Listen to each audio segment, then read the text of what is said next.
Hello, to bring you back. Right, got the balance, vacuum balance, compound meters, the carb balance meters from Amazon, cheapos.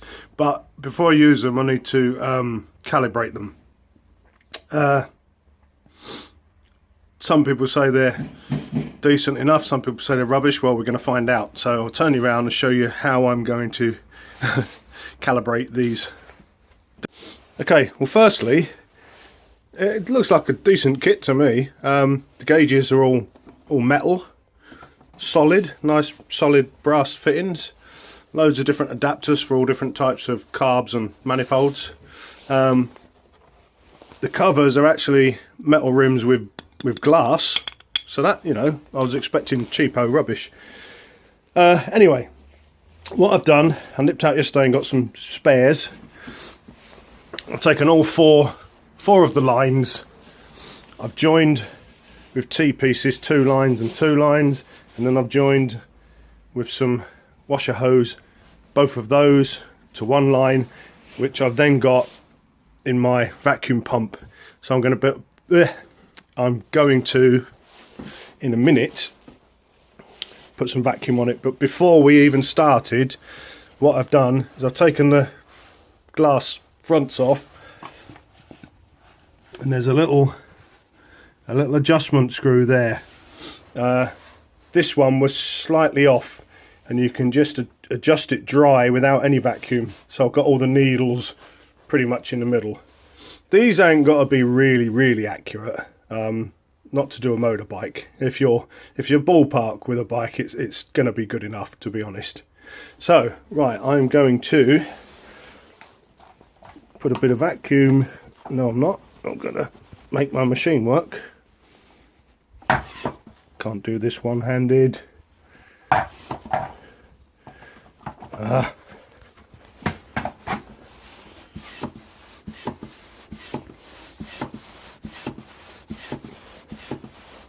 just going to draw some vacuum. Let's go to 20. Okay, well, that one's on 20, that one's on 20, that one's just above, and that one's just above. I mean, this is minute fractions, so oh well, look, it's on it. I just touched the needle, and it's just touching the needle was enough. Right, let's do a different setting. Right, it's near enough. I've dragged it up to number 40 there. You've only got to breathe on these and they wobble about, so let's take the vacuum off and see where they go, if they go back to 0. They're all near enough. It's good enough for what I want. So that's that. See if I can be bothered to do it properly on this. There you go. I've done it 2 or 3 times at different pressures. It's so sensitive, you can knock it out with a whisper. So I've set it ballpark where I want. So good stuff. I'm just warming up the bike now. Got all the gauges on it and everything. I'm just getting ready to get up and start balancing. So I've got the gauges connected. This is at idle, and at idle, number 3 is drawing less vacuum than the others. Not really fussed about that. You're supposed to do the balance on a 1200 Mark 1 Bandit. The balance should be done at 1750 revs.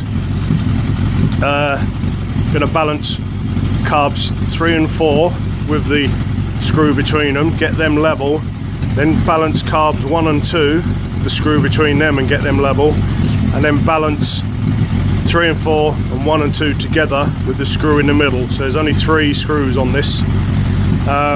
Probably not going to show you. I'll probably just show you my little results as I go, because I can't film this one-handed and do the adjustments and work the throttle and do the idle speed adjustment. You have to keep it at 1750 and it'll go up and down between adjustments. Right, I've got 3 and 4 balanced. 1 and 2 balanced, but I'm struggling now to get these two balanced to these two. Right, that is as close as I'm going to get it. I've been back and forth, back and forth, back and forth. That's near enough for me. Right, good stuff. That kit worked well. I started the bike up again.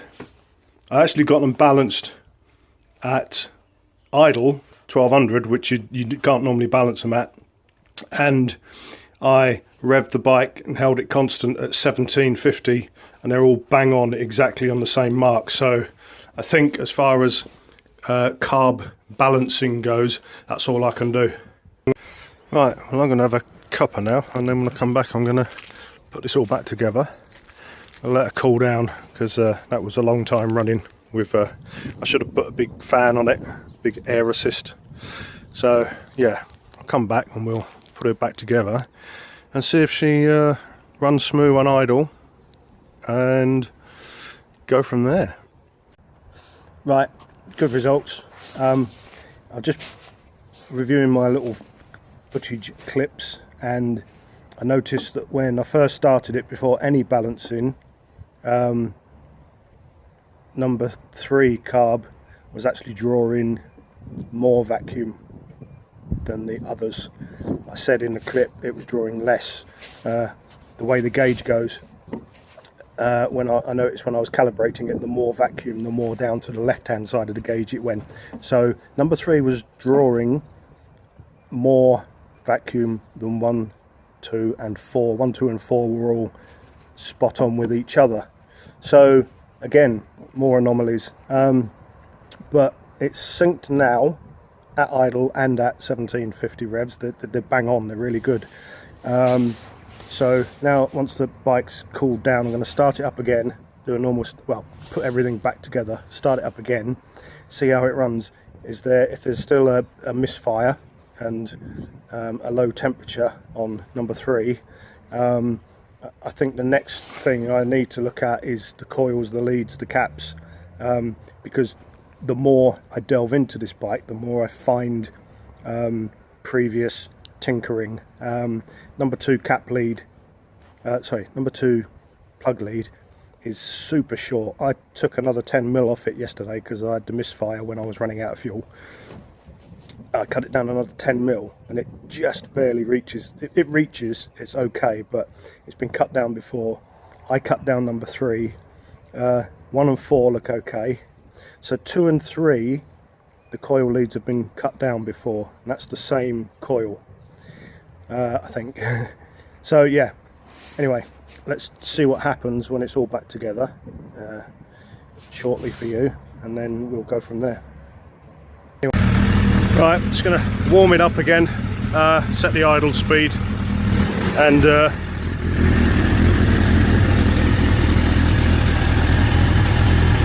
yeah, it's a bit cool at the moment. I want the idle about 1100, 11 to 12, and then we'll get the thermometer out and check again.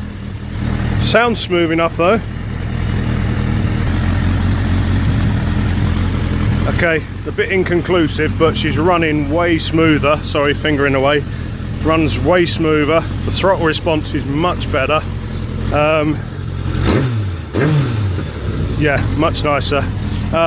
Now the coolest cylinder has moved to number 2, but it's only 10 degrees lower, so I don't think I'm too worried.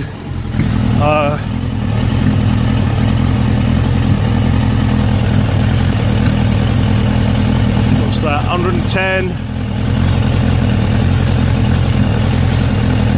120.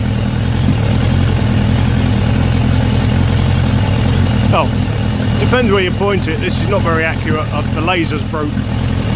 So 115, 120, 118.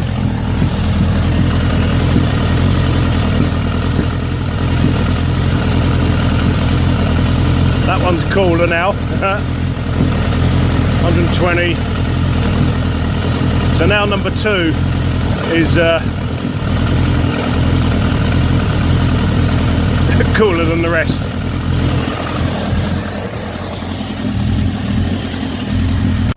Alright, I'm happy enough with that for now. It's running a lot better, much smoother, much more throttle response. Me thermometer thing's a bit all over the place.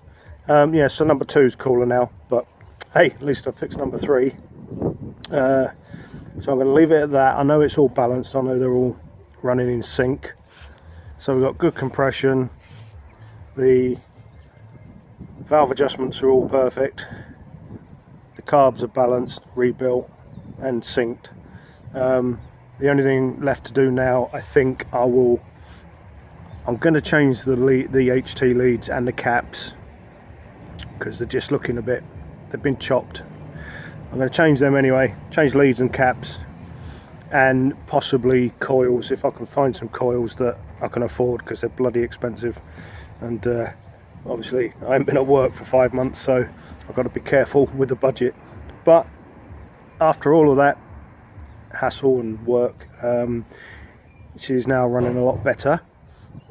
I'll fire it up again and get it to full temperature and see if number 2's still cooler than the others, but I'm not chasing it. That'll be the coiled lead or the cap or something. Plugs are new, so alright then, thanks for bearing with me after all this. The video editor, I just downloaded another app. I watched a YouTube video, what's a simple app for phones for video editing, and I just picked the first one, and it seems to work fine, and it gives me a little bit more stuff that I can do compared to the old app, so I'll have to learn that. Anyway, peace and love, thanks for bearing with me. I've been Springy. See you soon with something else.